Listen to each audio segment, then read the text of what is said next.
Welcome to the Herd's official YouTube channel. Make sure to like and subscribe. Don't forget to check out the Colin Cowherd podcast, all of our NFL instant reactions, and more football content. There are 11 different Shedeur Sanders prop bets for Sunday as Cleveland takes on the Raiders. So I know some of you think, Colin, you media people are blowing this out of proportion. Folks, say it out loud. Famous young athlete, dad's a superstar. Many fans think his career is being sabotaged by the general manager and head coach. He plummets in the draft, laughs about it, and oh, by the way, multiple speeding tickets in camp. Is that not interesting? TMZ was built on guys like Shedeur. It's fascinating. It's a soap opera. Now, I don't think he's going to be great against the Raiders. Why? Because I don't think he's great. But we all love tension, and you have real tension here. There's a lot of people that absolutely believe that the Cleveland Browns are mismanaging and undercoaching him and are rooting against him actively. I don't. Let's see who's right. So, and I've said this before, not every game has to be the Super Bowl or Ohio State, Michigan, or a Dodger-Yankee World Series or, Duke, Carolina. I grew up on Evel Knievel, and I've always loved watching the Little League World Series.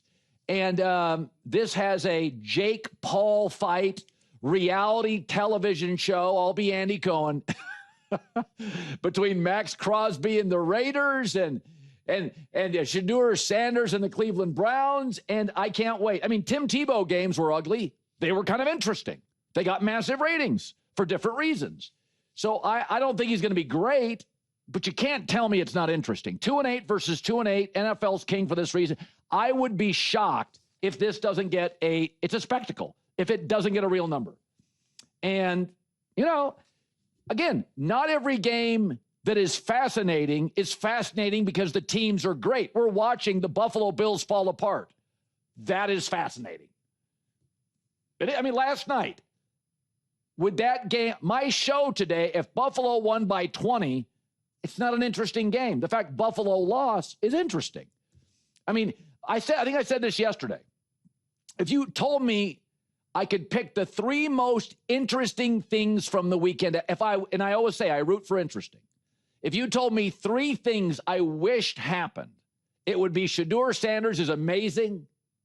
The Cowboys upset the Eagles. Caleb Williams wins again. Outduels Aaron Rodgers. That would be a great Monday show. And Lane Kiffin says, LSU, here I come.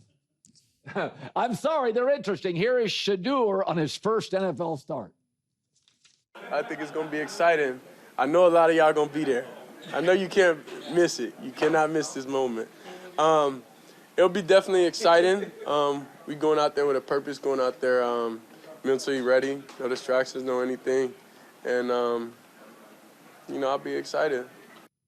He's a likable guy. I don't love his judgment or his sometimes lack of self-awareness. He seems like a pleasant kid. So I don't think he's going to be great.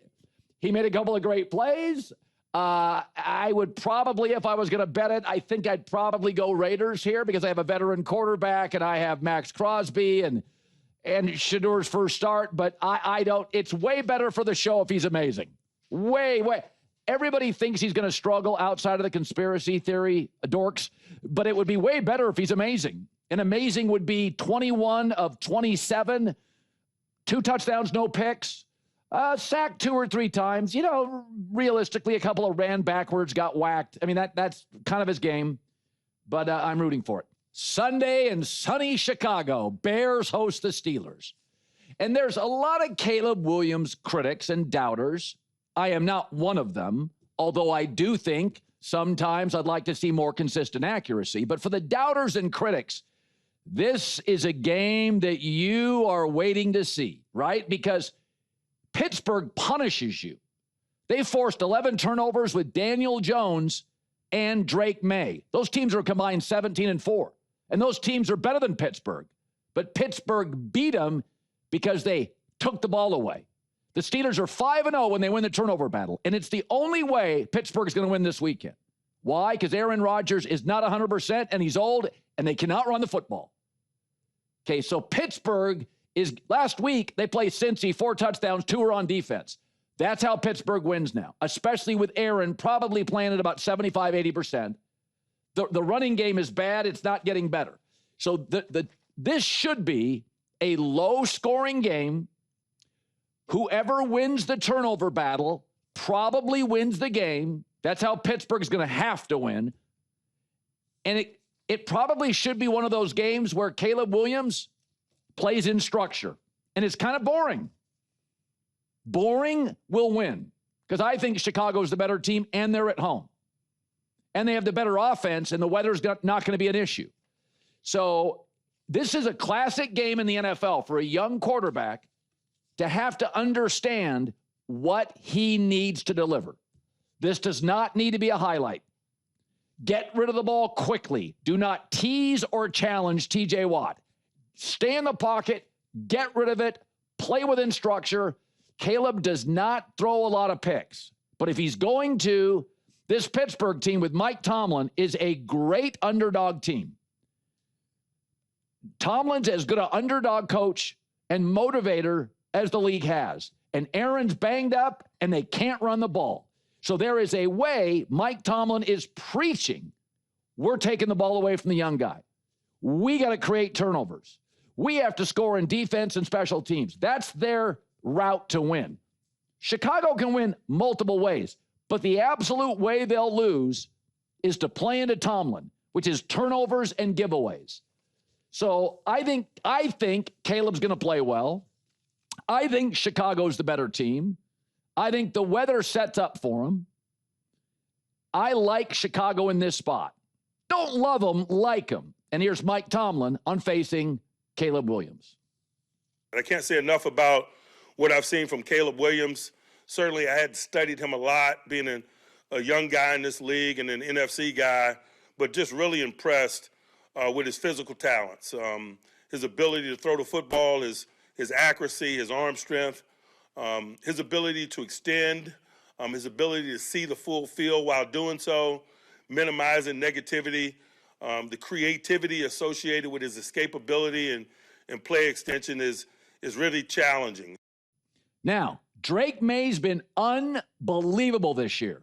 He unraveled against the Steelers. Daniel Jones and the Colts offense, number 1 in the league in efficiency. Daniel Jones unraveled against Pittsburgh. And the Colts are better than Pittsburgh. Let's be honest about that. New England's better than Pittsburgh. Pittsburgh beat them both. One way. The defense creates turnovers. That is the way Pittsburgh wins this weekend. So can Caleb really play within structure, kind of be boring, get rid of the ball quickly. Don't tease TJ Watt. Don't. It's not good. So I think it's a fascinating game. And if you're a critic or a doubter of Caleb Williams, you're sitting there on X. You're just ready to push send. You are just ready to push told you so. I think Chicago's a better team. Weather plays the part. Aaron's banged up. I think they're going to win. Today's show is brought to you by our new presenting sponsor, Hard Rock Bet. This is that golden time of the year when it's not just pro football, NBA, college football, college hoops, hockey, all share the stage. There's always something to bet on. If you haven't tried your first bet on Hard Rock Bet yet, there's still time to get $150 in bonus bets if you win. All you have to do is place $5 bet. That's it, $5. If it hits, you not only get your winnings, but $150 in extra bonus bets. And if you're looking for an edge before you lock in, check out the Hard Rock Bet Stats Hub. Trends, it's loaded with streaks, stats to help guide your picks. So numbers don't lie, neither does the data in there. The Hard Rock Bet app sportsbook, it's the only legal sportsbook for whenever you're in Florida. It's also live in Arizona, Ohio, New Jersey, Indiana, Tennessee, Virginia, Illinois, Colorado, coming soon to more states. Plus, Hard Rock Bet offers new promos every single day. So whenever you're listening, just open the app, check out what you've got any day of the week. Download the Hard Rock Bet app and make your first deposit. So this weekend, Dallas, off a nice, impressive Monday night win, they were healthy defensively, clobbered the Raiders, and now Philadelphia comes to town. Cowboys are a 3.5-point underdog. And what's really noteworthy is that Dak Prescott, I'm not really an awards guy or a stat guy, whatever. Dak is going to become, if he throws for 160 yards, the all-time Cowboys leader, team record in yards thrown for. Now he'll surpass Tony Romo. Now, Dak did have two advantages over Romo. Dak, for about a 7-year stretch, had the best offensive line in the NFL. Tony Romo, for a lot of years, was running for his life. And number two, it's more of a passing league now than when Tony Romo or Aikman played. But here's where I love Dak.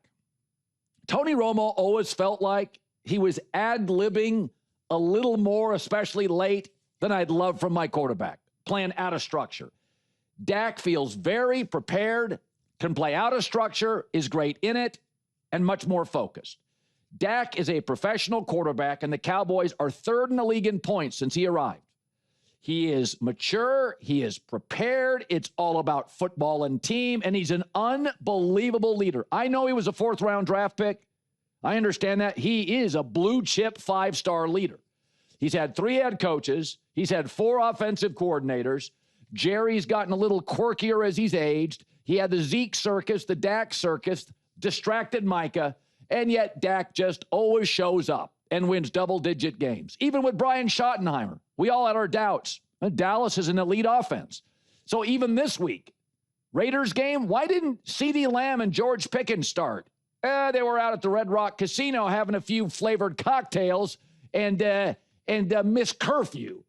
And it didn't matter. Dak went out and threw 4 touchdowns, 139 passer rating. Dak is the guy at the podium on Wednesday, pregame, postgame, a circus and noise all around him, plays within structure, unbelievably coachable, and as good a leader as the NFL has at his position. That's why I always say, it's why I'm so hard on the Johnny Manziels out there. That's why I'm so tough on silly Jameis Winston. Maturity, focus, no distractions. There's enough noise in Dallas. Dak never has to provide it.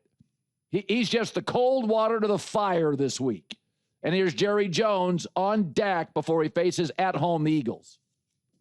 He is the best leader that I've been around for a team, and period. And he just has a natural, sense of what the situation calls for. He's had it since he walked through the door. From the get-go this year, he's been our stalwart relative to our chance to win this year. Yeah, 2 words, self-awareness. It is absolutely crucial for one position on a football field at all times. It doesn't matter if there's a cultural or social change in America, or Jerry saying something on his Monday show or post-game, change in coaches, change in coordinators, immature teammates, never matters. Dak, A++ on those intangibles a quarterback needs to be a legend. Rooting for Dak to break that record. Maybe not the elite arm talent of a Mahomes, but in the stuff that matters like leadership, maturity, and focus and preparation, good as the league has. Good for him.